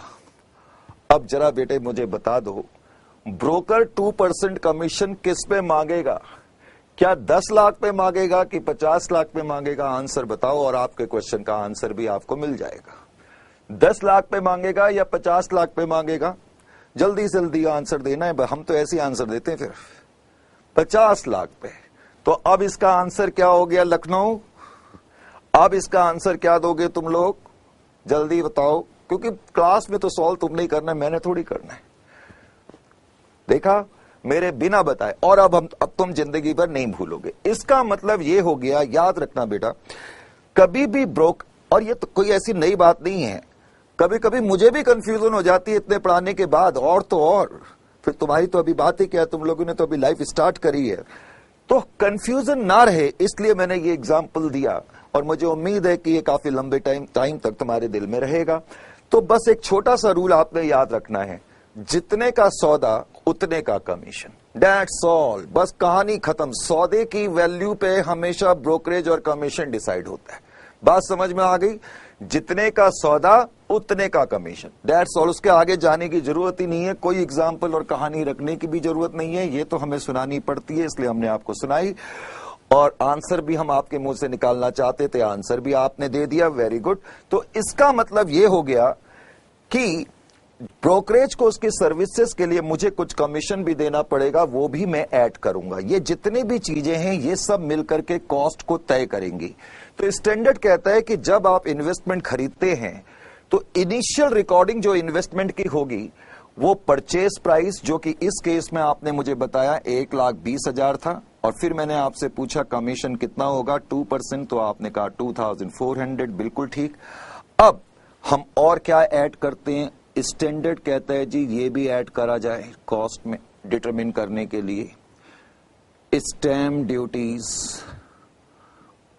कोई स्टैम्प ड्यूटी का खर्चा है, कोई स्टैम्प ड्यूटी के अलावा लीगल खर्चे हैं, लीगल चार्जेस, कोई नोटरी चार्जेस हैं तो वो भी ऐड करो, प्लस नोटरी चार्जेस,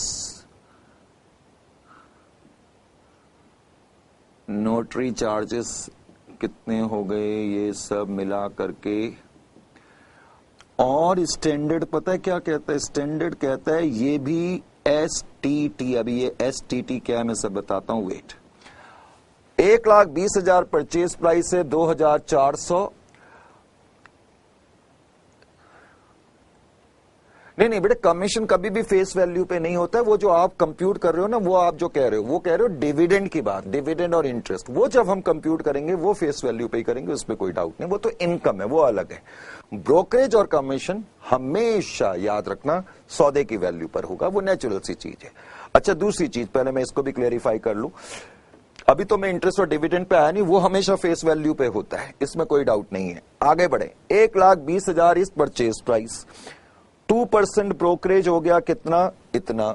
आप मुझे एक बात बताओ, मैं ये कहता हूं ये शेयर्स मैंने कहां से खरीदे हैं, जल्दी से याद करके बताओ, अभी मैंने बताया था ये हमने सेकेंडरी मार्केट से खरीदे हैं। सेकेंडरी मार्केट का मतलब है ये शेयर किसी और के हैं और ब्रोकर ने अब वो शेयर हमें दिला दिए, तो इसका मतलब उन शेयर को अपने नाम करवाने में मुझे कुछ स्टैम्प ड्यूटी, कुछ लीगल चार्जेस और कुछ इस तरीके के खर्चे वगैरह करने पड़ते हैं, स्टैम्प ड्यूटी के, लीगल चार्जेस, नोटरी चार्जेस। मान लेते हैं कि इस तरह के खर्चे मेरे 600 रुपए के पड़ गए, लो जी, ये स्टैम्प ड्यूटी के चार्जेस पड़ गए, कुछ लीगल चार्जेस पड़ गए, कुछ नोटरी चार्जेस पड़ गए। सिंपल वर्ड्स में ये जो खर्चे हैं ये किस चीज के खर्चे हैं, जो शेयर किसी दूसरे के नाम है उसको मैं अपने नाम करवा रहा हूं, तो इस तरह के मुझे कुछ खर्चे देने पड़ेंगे, करेक्ट। अब एक और चीज आ गई है STT, ये तुम इनकम टैक्स में पढ़ोगे और इनकम टैक्स का शायद अगर मैं गलत नहीं हूं तो सेक्शन 111A इससे डील करता है। STT का मतलब होता है security transaction tax, security transaction tax. जब आप सिक्योरिटीज में डील करते हैं तो कुछ जगह पर, लेकिन हर जगह पर नहीं, कुछ जगह पर जो कि आप इनकम टैक्स में पढ़ेंगे, जैसा कि मैंने कहा, तो आपको कुछ सिक्योरिटी ट्रांजैक्शन टैक्स भी देना पड़ता है।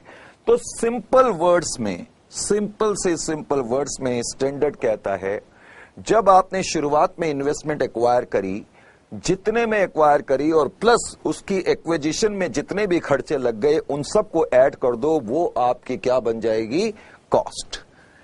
तो इस तरीके से ये तमाम चीजें ऐड करने के बाद जो वैल्यू आएगी उसको हम बोलेंगे इनिशियल रिकॉर्डिंग। ध्यान से सुने, यानी कि जो मैंने 10,000 शेयर खरीदे हैं अपनी बुक्स में, मैं उनको इस वैल्यू पर दिखाऊंगा जो भी ये टोटल आ जाएगा, इनिशियल रिकॉर्डिंग का जहां तक सवाल है। बात समझ में आ गई। अब आप मेरे से क्वेश्चन मत पूछना, सर क्वेश्चन मत पूछना, हाँ बिल्कुल नहीं। इनिशियल रिकॉर्डिंग ध्यान से सुनो, चाहे इन्वेस्टमेंट शॉर्ट टर्म हो चाहे लॉन्ग टर्म हो, चाहे बाबा इन्वेस्टमेंट शॉर्ट टर्म हो या लॉन्ग टर्म हो, बोलते रहना है। चाहे तुम जहां भी बैठे हो ना वहां बोलते भी रहना है, जब मैं बोलूं तो बोलना है, और मेरे को आवाज आ जाती है, चिंता मत करो। इन्वेस्टमेंट बोलो, हाँ इन्वेस्टमेंट चाहे शॉर्ट टर्म हो चाहे लॉन्ग टर्म हो, शुरुआत में वो एट कॉस्ट पर रिकॉर्ड करी जाएगी। समझ में आ गया, शुरुआत में वो कॉस्ट पर रिकॉर्ड करी जाएगी। ध्यान से सुने, मैंने यहां पर इन्वेस्टमेंट खरीदी है ईयर की बिगिनिंग में, भाई जिस दिन मैंने इन्वेस्टमेंट खरीदी उस दिन मुझे पता थोड़ी है कि ये इन्वेस्टमेंट शॉर्ट टर्म है या लॉन्ग टर्म है। बात समझ में आ रही है या नहीं आ रही? इसीलिए मैंने क्या लिखा है यहां पर, इनिशियल रिकॉर्डिंग ऑफ इन्वेस्टमेंट। तो कहीं आप लोगों को यह ना लगे सर ने यहां शॉर्ट टर्म और लॉन्ग टर्म तो लिखा है नहीं, कहीं सर भूल तो नहीं गए, नहीं नहीं नहीं नहीं नहीं, बाबा जिस दिन मैं इन्वेस्टमेंट खरीद रहा हूं उस दिन तो मुझे कोई सपने थोड़ी आ रहे हैं कि ये इन्वेस्टमेंट शॉर्ट टर्म है या लॉन्ग टर्म।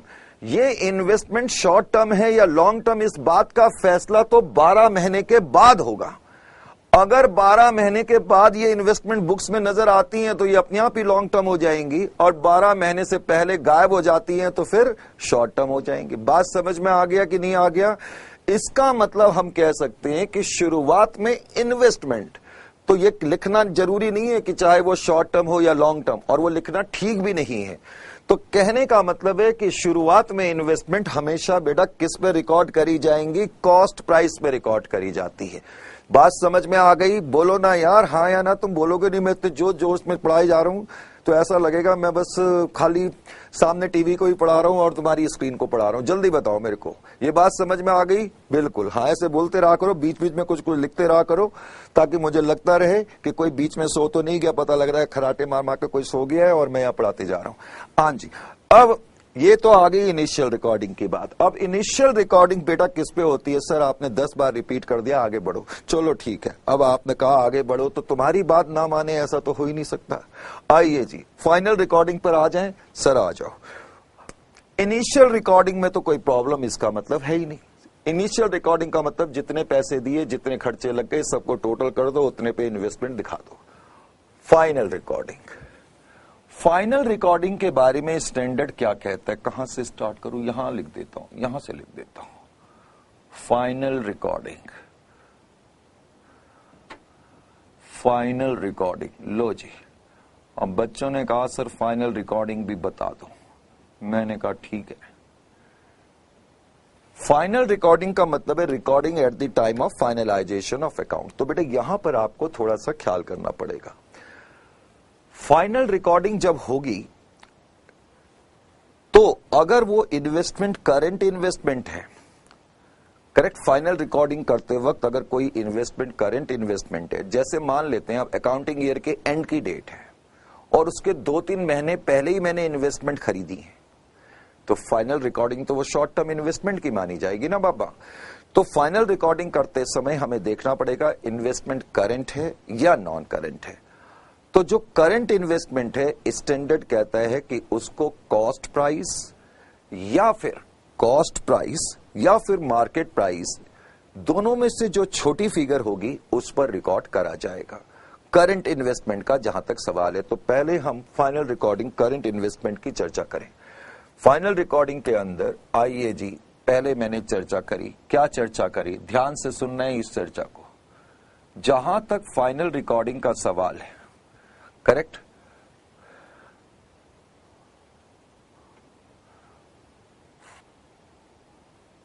फाइनल रिकॉर्डिंग, पहले हम बता रहे हैं करंट इन्वेस्टमेंट के बारे में। Current investments, current investments, current investments. आप लिखें eight the time of finalization of account, at the time of finalization of accounts, eight the time of finalization of accounts, eight the time of finalization of accounts, comma, current investments at the time of finalization of accounts, current investments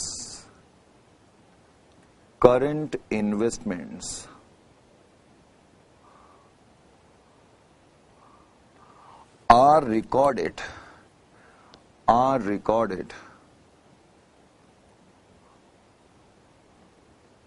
at lower of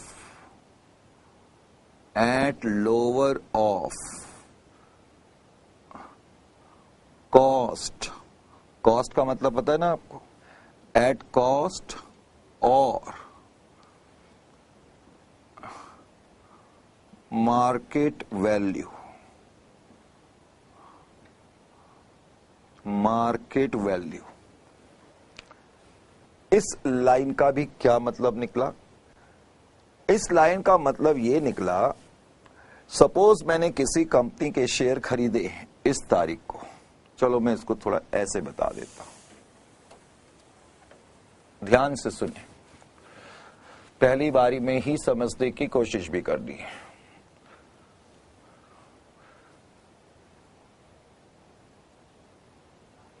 मान लेते हैं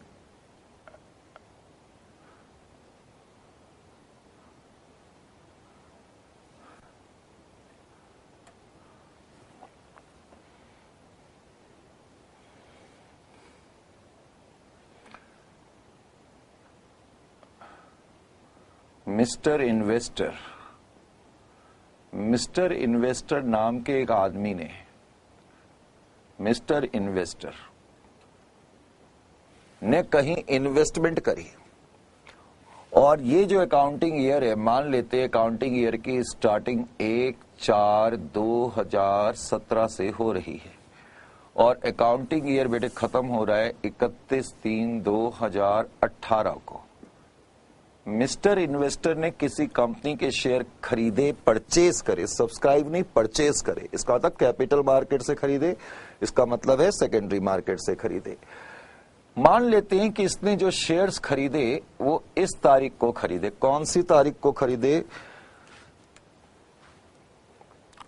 अच्छा, मेरे हाथ में ही pen पड़ा है और मैं इधर उधर ढूंढ रहा हूं। 1/1/2018 को शेयर खरीदे गए। मिस्टर इन्वेस्टर ने किसी कंपनी के शेयर खरीदे 1/1/2018 को।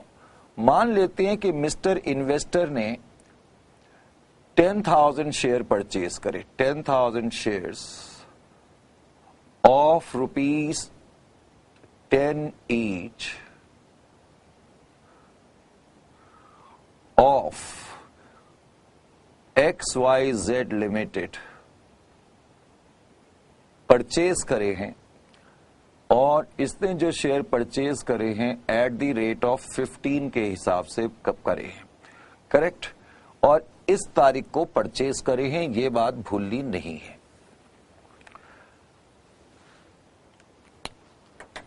मिस्टर इन्वेस्टर ने किसी कंपनी के शेयर इस तारीख को परचेज करे, तो इस तारीख को जो रिकॉर्डिंग होगी वो कौन सी रिकॉर्डिंग कहलाएगी? वो इनिशियल रिकॉर्डिंग कहलाएगी। और अब हम कौन सी रिकॉर्डिंग कर रहे हैं? अब हम रिकॉर्डिंग कर रहे हैं इस तारीख को। बात समझ में आई? फाइनलाइजेशन को। अब क्वेश्चन में दिया हुआ है, मान लेते हैं case A.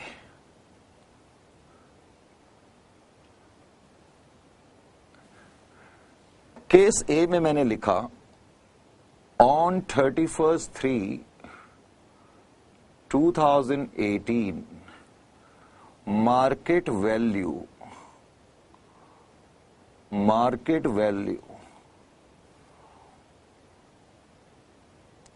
per share of XYZ Limited is ₹12 per share। Market value जो है 12 रुपए पर शेयर है। अब मैं आपसे कहूं, मैं आपको एक क्वेश्चन दे रहा हूं और मुझे उसका आंसर दो। अब यह क्वेश्चन आंसर आपने देना है, मैंने नहीं देना, और मैंने बिल्कुल नहीं देना है बाबा, मैंने कह दिया आपसे। अब पहले मैं आपको क्वेश्चन बताता हूं, आंसर आपने देना है। क्वेश्चन ये है कि मिस्टर इन्वेस्टर नाम के एक आदमी ने 1/1/2018 को 10,000 शेयर XYZ लिमिटेड के खरीदे। 10 रुपए की फेस वैल्यू का शेयर 15 रुपए प्रति शेयर के हिसाब से खरीदा गया। मैं आपसे इनिशियल रिकॉर्डिंग तो पूछ ही नहीं रहा हूं, चलो पूछ लेता हूं। इनिशियल रिकॉर्डिंग किस प्राइस पर होगी? कॉस्ट पर होगी। तो कॉस्ट क्या हो गई? 10,000 इंटू 15, डेट इज 1,50,000। तो इनिशियल रिकॉर्डिंग तो 150 की है, लेकिन अब मेरा क्वेश्चन ये है कि इस तारीख को आप कैसे रिकॉर्डिंग करेंगे?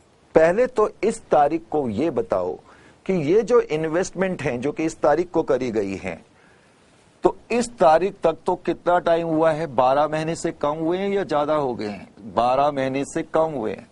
इसका मतलब इस तारीख को ये इन्वेस्टमेंट क्या कैटेगराइज करी जाएंगी? क्या कैटेगराइज करी जाएंगी बाबा? करंट इन्वेस्टमेंट कैटेगराइज करी जाएंगी। तो मेरा आंसर ये होगा कि eight the time of finalization of accounts These investments should be considered as current investment and should be valued, जैसा कि तुमने लिख ही दिया, should be valued at lower of cost और market value.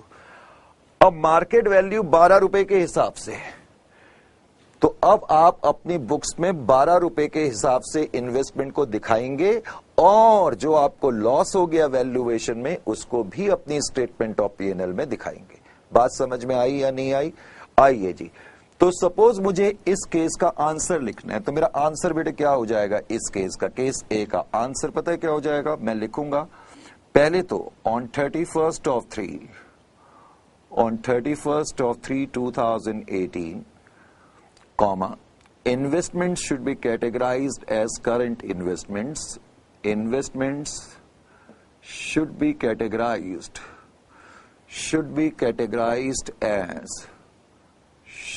categorized as current investment. एक तो हम इसको करंट इन्वेस्टमेंट मानेंगे. क्यों मानेंगे मुझे बताने की जरूरत नहीं है. Should be categorized as current investments. क्यों? क्योंकि only 3 months have gone by, अभी तक केवल 3 महीने गए हैं, तो इसका मतलब अभी ये करंट इन्वेस्टमेंट्स हैं. तो on 31st 3 2018 investments should be categorized as current investments. और फिर आप लिखोगे at the time of finalization of account, at the time of finalization of accounts, at the time of finalization of accounts, at the time of finalization of accounts, comma, current investments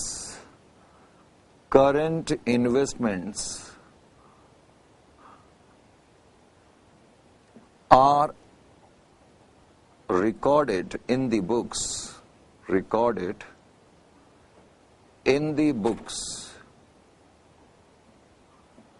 at lower of a cost. अब बेटे cost क्या है? खरीदा आपने 10,000 into 15 के हिसाब से है, तो इसका मतलब कॉस्ट प्राइस तो 1,50,000 है या नहीं है? बिल्कुल है. और बी मार्केट वैल्यू. अब मार्केट वैल्यू क्या हो जाएगी? 10,000 into 12 that is equal to 1,20,000. इसका मतलब आप अपनी बुक्स में अब 1,20,000 पे रिकॉग्नाइज करेंगे और जो 30,000 रुपए का लॉस हो गया है उसको भी इस साल के स्टेटमेंट ऑफ पीएनएल अकाउंट में दिखाएंगे. Further loss of rupees 1,30,000 loss of rupees 30,000 should also be debited to किसको डेबिट करेंगे? Statement of PNL, SPL. समझ में आया? पक्का समझ में आ गया कैसे प्रेजेंट करना है? बाद में हम देखेंगे कि स्टैंडर्ड के आंसर जो होंगे 4-4 मार्क के आते हैं स्टैंडर्ड, या 2-2 मार्क के भी क्वेश्चन आते हैं, 4-4 मार्क के भी आते हैं. तो आपने बहुत ज्यादा नहीं लिखना है, लेकिन प्रेजेंटेशन बहुत ही स्ट्रांग होनी चाहिए. वो धीरे धीरे आपको सब आएगा, चिंता मत करें. तो इस तरीके से मैं इसको प्रेजेंट करूंगा. तो ये इस लाइन का मीनिंग है. तो इसका मतलब है जहां तक फाइनलाइजेशन का सवाल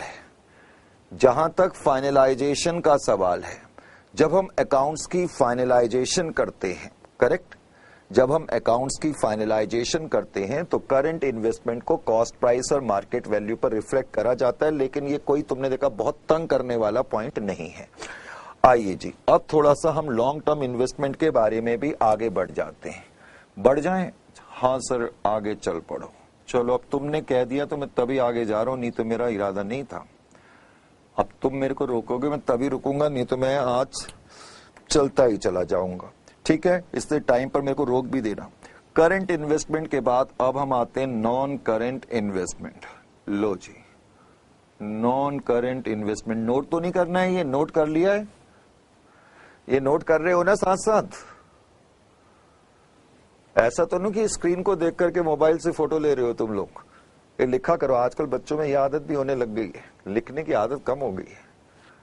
मैंने पहले कहा है कि मैं वहां कभी भी आ सकता हूं. नॉन करंट इन्वेस्टमेंट तो नॉन करंट इन्वेस्टमेंट्स, आइए जी हम क्या देख रहे हैं, final recording of non current investments. अब जरा ध्यान से देखें, eight the time of finalization of accounts, जहां तक नॉन करंट इन्वेस्टमेंट का सवाल है, स्टैंडर्ड क्या कहता है? स्टैंडर्ड कहता है at the time of finalization of accounts, eight the time of finalization of accounts, eight the time of finalization of accounts, at the time of finalization of accounts, non-current investment, NCI short form में, non-current investments should be recorded at cost only, at cost only, at cost only। और लेकिन standard आगे ये भी कहता है however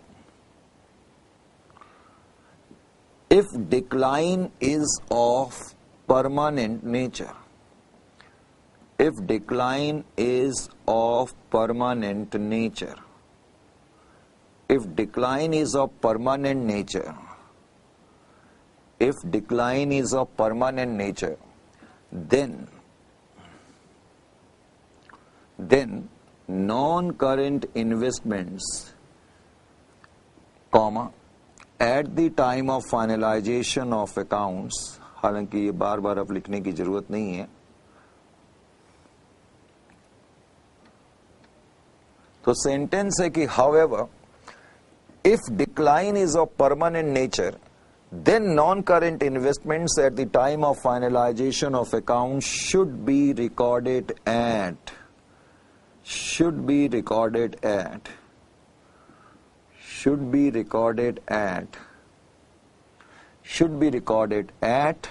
क्या लिखाना चाहता हूं, reduced price। इस पूरे सेंटेंस का क्या मतलब निकला, ये समझने के लिए आप या पहले यहां पर देखें, फिर मैं आपको मतलब क्लियर करने की कोशिश करता हूं। आइए जी, नॉन करंट इन्वेस्टमेंट का पॉइंट समझने के लिए मैंने इसी डायग्राम को वैसे के वैसा ही रखा, करेक्ट? वही केस है, लेकिन अब मैंने केस बी लिख दिया। आपकी बात समझ में आ रही है ना मैं क्या कर रहा हूं? अब मैंने केस बी लिख दिया यहां पर। क्वेश्चन वही है कि मिस्टर इन्वेस्टर ने इस तारीख को किसी कंपनी के शेयर खरीदे, करेक्ट? इस तारीख को शेयर खरीदे, पहला साल ये खत्म हो गया। अब केस बी ये कहता है show recording on 31/3/2019 if market value per share of XYZ Limited is ₹15। लो जी, दूसरे केस में मैंने ये लिख दिया कि मैंने शेयर्स तो इस दिन खरीदे हैं, लेकिन आप मुझे बताओ, मान लेते हैं कि अब करंट ईयर ये है, थोड़ी देर के लिए हमने अब ये मान लिया करंट ईयर 31/3/2019 है। इसका मतलब इस तारीख को अगर मैं रिकॉर्डिंग करूंगा तो पहले तो ये इन्वेस्टमेंट नॉन करंट इन्वेस्टमेंट कहलाएंगी, क्योंकि एक साल से ज्यादा का वक्त हो चुका है जब आप फाइनल रिकॉर्डिंग कर रहे हैं और इन्वेस्टमेंट को 12 साल से ऊपर का टाइम पीरियड हो गया है। तो इसका मतलब यह है कि इस तारीख को ये नॉन करंट इन्वेस्टमेंट है या नहीं है? अरे बाबा है या नहीं? बिल्कुल है। तो मैं यहां पर लिखूंगा कि बीइंग नॉन करेंट इन्वेस्टमेंट, पहले तो on 31/3/2019 investment shall be classified as investments shall be categorized या classified as non current investments. पहले तो ये नॉन करेंट इन्वेस्टमेंट्स मानी जाएंगी। क्यों मानी जाएंगी मुझे बताने की जरूरत नहीं है, क्योंकि 12 महीने से ऊपर का टाइम पीरियड हो चुका है। समझ में आया? Is it clear to you? पहले तो ये बात समझ में आई कि नहीं आई? अब ध्यान से देखो,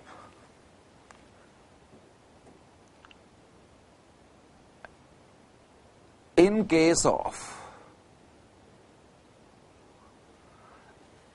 एक मिनट, एज पर AS 13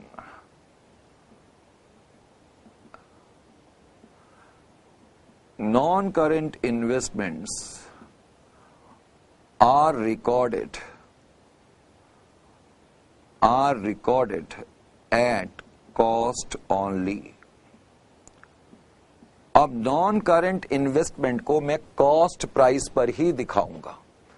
पहले तो ध्यान से सुनना, पहले ध्यान से सुनना। As per AS 13 non current, मैंने पढ़ लिया लेकिन आप मुझे सुनते रहो। As per AS 13 non current investments are recorded at cost only, यानी कि इस तारीख को मैं इन्वेस्टमेंट की कॉस्ट को चेंज नहीं करूंगा।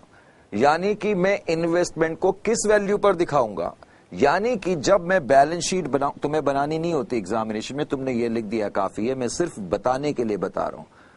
अगर मैं इस तारीख को 31/3/2019 को अपनी बैलेंस शीट बनाऊंगा तो अपनी बैलेंस शीट में इन्वेस्टमेंट्स मैं किस वैल्यू पे दिखाऊंगा? 5 लाख पर ही, सॉरी कितनी वैल्यू है कॉस्ट? 1,50,000 है। मैं 1,50,000 पर ही दिखाऊंगा। सॉरी ये मैंने 15 लिख दिया बेटे, इसको आप 12 कर लो, इसको 12 कर लो एक मिनट के लिए, ये मैंने गलती से 15 लिख दिया। Show recording on 31/3/2019 if market value पर शेयर इज 12। करेक्ट? तो स्टैंडर्ड कहता है कि नॉन करंट इन्वेस्टमेंट को आपने एट कॉस्ट ही दिखाना है, भले ही वैल्यू कम क्यों ना हो। इसका मतलब है कि जो 1,20,000 वैल्यू है, यानी कि 30,000 से जो वैल्यू कम हो गई है, उसको मुझे कहीं शो करने की जरूरत नहीं है, क्योंकि ये अब की बार नॉन करंट इन्वेस्टमेंट है। हालांकि दिखाने का तरीका क्या है बैलेंस शीट में, ये भी जस्ट नॉलेज सेक के लिए, जब मैं बैलेंस शीट बनाऊंगा तो मैं ऐसे रिफ्लेक्ट करूंगा। आपको याद आया, आपने कई बार किताबों में ऐसे लिखा हुआ देखा है या नहीं देखा इन्वेस्टमेंट्स? बोलो हाँ या ना फटाफट। अरे बाबा तुमने ऐसे देखा है या नहीं देखा इन्वेस्टमेंट? कितने बार लिखे हुए देखा है? तो अब आपकी समझ में आ जाना चाहिए कि जो आप इस तरह से इन्वेस्टमेंट को बुक्स में देखा करते थे वो लॉन्ग टर्म इन्वेस्टमेंट थी। समझ में आया? स्टैंडर्ड कहता है कि लॉन्ग टर्म इन्वेस्टमेंट का लॉस एकदम से रिकॉग्नाइज मत करो। शायद उसकी वजह यह रही हो, शायद उसकी, क्योंकि वजह तो स्टैंडर्ड ने कहीं एक्सप्लेन करी नहीं है, तो शायद उसकी वजह यह रही हो कि AS 13 कहता है भाई ये लंबे टाइम के लिए तुमने इन्वेस्टमेंट करी है, आज इसकी वैल्यू कम भी है तो हो सकता है कि कल बढ़ जाए, परसों बढ़ जाए, उसके अगले दिन बढ़ जाए, तो बार बार तुम छेड़खानी थोड़ी करते रहोगे अपने अकाउंट्स में, तो अपनी इन्वेस्टमेंट को कॉस्ट पर ही रहने दो। बात समझ में आ गई कि नहीं आ गई कि क्यों इन्वेस्टमेंट को, लॉन्ग टर्म इन्वेस्टमेंट को हम कॉस्ट प्राइस पर ही रिफ्लेक्ट करते हैं? अरे बाबा बात समझ में आई कि नहीं आई यहां पर? हाँ या ना जल्दी से बोलो, तब ठीक है, जल्दी से बता दिया करो, नहीं तो फिर मेरे को लगता है कि वहां एक आदमी भेजना पड़ेगा पता करने के लिए कि कोई आंख बंद करके तो नहीं बैठ गया, सो तो नहीं गया। आइए जी, अब मैंने एक तीसरा केस लिया। तीसरा केस क्या है? केस सी। केस सी में मैंने लिखा mark show recording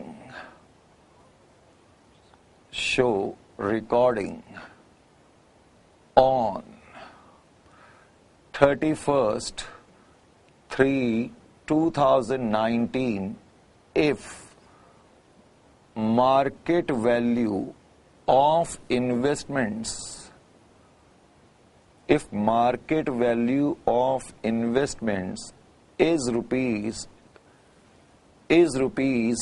1,10,000, 1,10,000. Also financial reports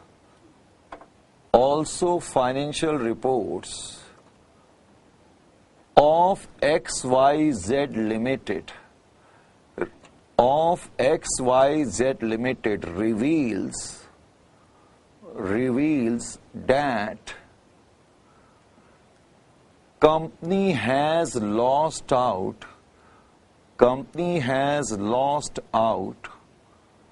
a major patent case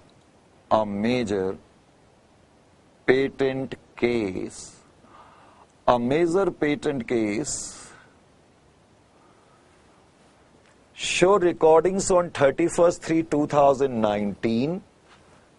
If market value of investment is 1,10,000 और इसी दिन 31st/3/2019 को जो एनुअल रिपोर्ट्स हैं XYZ लिमिटेड की, जहां की तुमने इन्वेस्ट करके रखा है, तो वो एनुअल रिपोर्ट्स क्या बताती हैं कि जिस कंपनी में आपने इन्वेस्टमेंट करके रखा हुआ है उस कंपनी के हालात बेहद नाजुक हैं। कैसे? क्योंकि एनुअल रिपोर्ट्स बता रही है कि कंपनी ने एक मेजर पेटेंट केस लूज कर दिया। Company has lost out a major patent case and chances of recovery in near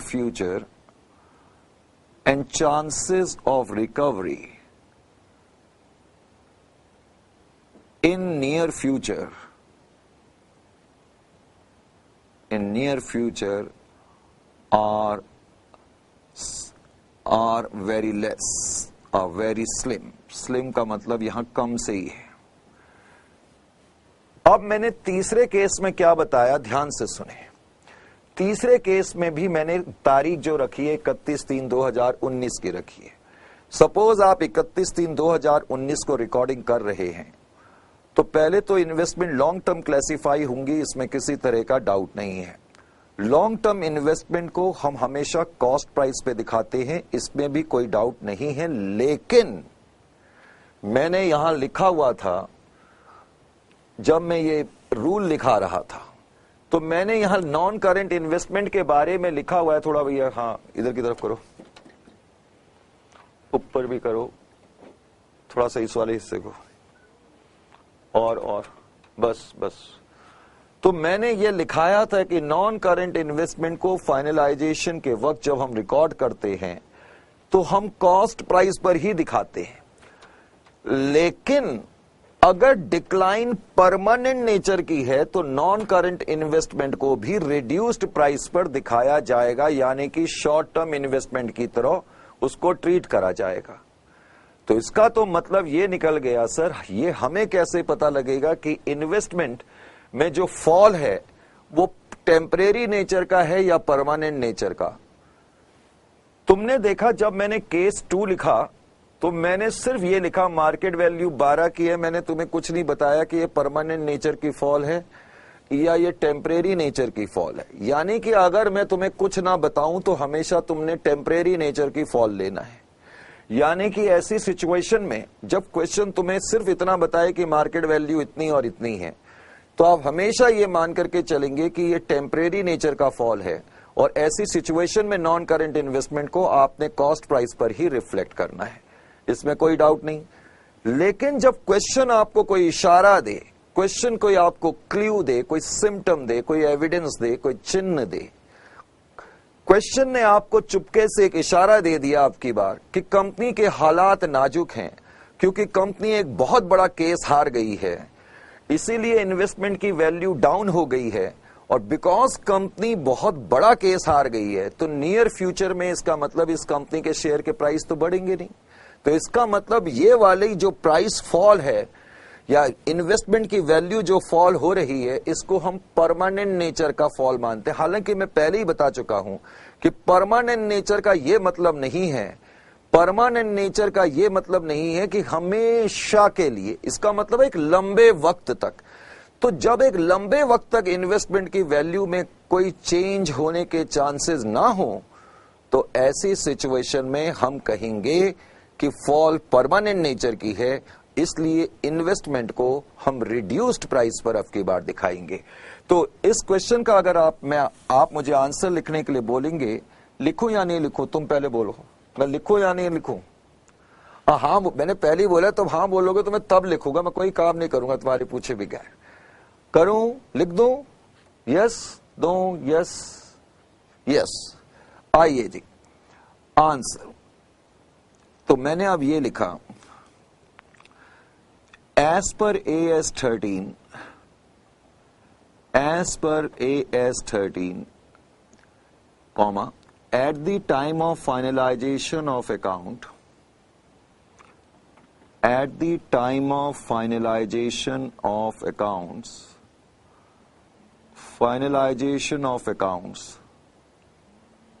comma, investments at the time of finalization of accounts, as per AS13, at the time of finalization of accounts, investments which are non-current,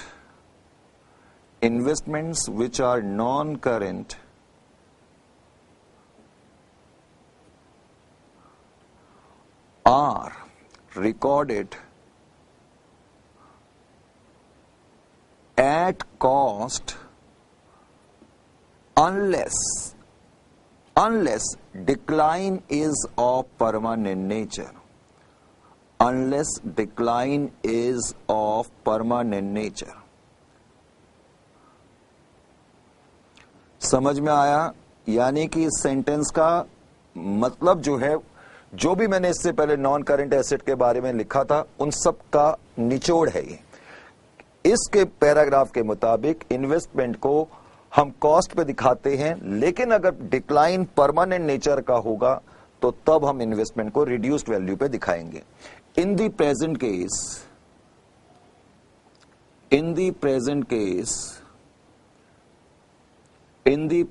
case fall seems to be of permanent nature,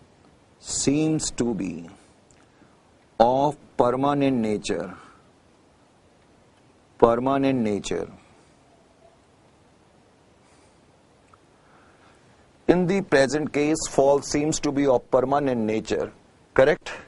Permanent nature. और ये लोगों ने, ये किसने लिख दिया? Break और समझने के बाद। अच्छा, बाद में खुद ही आंसर भी दे रहे हो, तो बड़े चलाक हो गए इलेक्ट्रॉन वाले आजकल। In the present case fall seems to be of permanent nature, therefore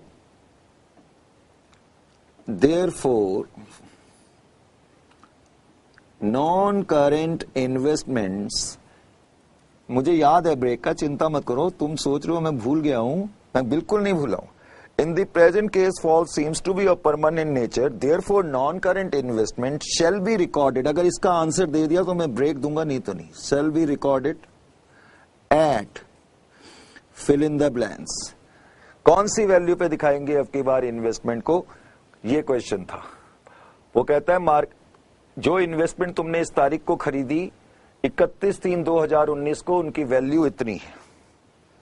हाँ, समझने के बाद ही ब्रेक तुमने ही लिखा है, अब तुम आंसर दोगे तो तभी ब्रेक मिलेगा, नहीं तो नहीं मिलेगा। जल्दी बताओ।